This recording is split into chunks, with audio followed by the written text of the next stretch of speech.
साथ करना है आपको। ऑफकोर्स पटाखे फोड़ोगे ही, ऐसा नहीं हो सकता कि नहीं फोड़ो। छोटे बच्चों को दूर रखना है थोड़ा, ठीक है, उनसे नहीं फोड़वाना है। और ज़्यादा हीरो बनने की या हीरोइन बनने की कोशिश नहीं करनी है कि हम तो हाथ से ही जला देंगे, है ना। तो पूरी सेफ्टी के साथ क्रैकर्स यूज़ करने हैं, बड़े लोगों को भी समझाना है ये चीज़। और हो सके तो रोड पे पटाखे मत फोड़ो, पब्लिक प्लेस पे मत फोड़ो, क्योंकि आप अवेयर हो कि आपने लगाया है पटाखा, पर किसी और को लग सकती है वो चीज़, है ना। और कहीं पे कुछ भी जलती हुई चीज़ मत छोड़ो, आग लगने का डर होता है, चाहे घर हो या किसी और का घर हो।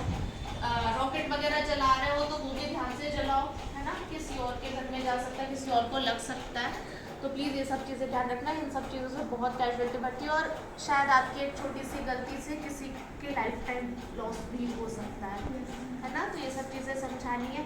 इसका 10% में दिमाग में रखोगे तो शायद 1-2 बचा लेंगे हम, है ना। मैम जैसे दीपावली पे हम लोग कितनी भी सेफ्टी बरकरार रखते हैं, लेकिन कहीं ना कहीं कोई ना कोई दुर्घटना हो जाती है। जैसे बाइक से जा रहे हैं, पटाखा फूटा है, वो अचानक से आवाज़ आती है, या पटाखा फोड़ते समय किसी प्रकार की दुर्घटना हो जाती है, तो हम सबसे पहले अस्पताल की ओर भागते हैं। और अस्पताल में आते ही साथ हम हुड़दंग मचाते हैं कि हमारा व्यक्ति बीमार है या दुर्घटना हो गई है। तो इसको हम लोग ऐसे कैसे करें कि जैसे हम अस्पताल में आते हैं तो सबसे पहले हम लोग क्या बोलते हैं कि जिससे कि प्रशासन को भी दिक्कत ना हो, हॉस्पिटल में भी शांति बनी रहे, क्योंकि आप भी परेशान होंगे और जो हम लोग आएंगे तो हम लोग तो परेशान करने ही आते हैं, क्योंकि हमारा व्यक्ति परेशान हो गया है।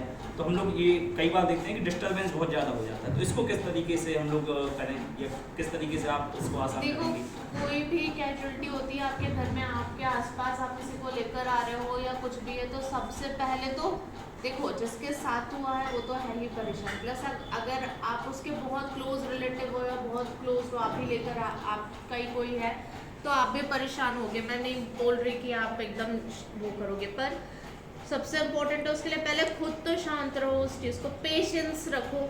आ रहे हो हॉस्पिटल, देखो 24/7 कैजुअलिटी चालू है ना। ऐसा नहीं हो सकता कि आपको डॉक्टर ना मिले। हाँ, ऐसा ज़रूर हो सकता है कि अब इमरजेंसी में एक ही डॉक्टर ड्यूटी पे हो सकता है, वार्ड में कुछ इमरजेंसी आ गई हो, मे बी वो वहाँ गया हो, पर वो आ जाएगा, है ना। उसके लिए वो जो 5 मिनट का भी टाइम होता है ना, वो भी बहुत इंपॉर्टेंट होता है। वहाँ भी कोई मर रहा है शायद वार्ड में, है ना, इसीलिए गया है, कोई शौक से तो नहीं गया, वो कॉल आया तभी गया। तो उस टाइम पे थोड़ा पेशेंस रखो, एटलीस्ट सुनो तो क्या बता रहे हैं हॉस्पिटल वाले कि सर कहाँ गए या मैडम कहाँ गई हैं, आप इतना टाइम वेट करो। मैं ये नहीं बोल रही कि आप बैठे रहो या ऐसा, पर एटलीस्ट सामने वाले की सुनो कि वो क्या बोल रहा है। ऐसा नहीं, आप हॉस्पिटल में आ गए तो ऐसा नहीं है कि आपका ट्रीटमेंट नहीं होगा, अगर ना हो तो वो हमारी गलती है, ठीक है, पर आपका प्रॉपर ट्रीटमेंट होगा। और जो बोल रहे हैं उसको सुनो। अगर हम बोल रहे हैं कि यहाँ पे अभी ये डॉक्टर नहीं मिलेगा या कुछ भी, जैसे होता है ना कई बार कि आपको कुछ बहुत मेजर कुछ हुआ है, हम कहीं रेफर कर रहे हैं या कुछ ऐसा बता रहे हैं कि भाई आज ले जाओ या वहाँ चले जाओ, तो उस चीज़ पे ध्यान देना है, आपके अच्छे के लिए बोल रहे हैं, है ना। तो वो चीज़ पे ध्यान देंगे, तो उसमें भी लोग लड़ने आ जाते हैं कि नहीं हम तो यही करेंगे, हमें पता है ना कि कितना पॉसिबल है ना।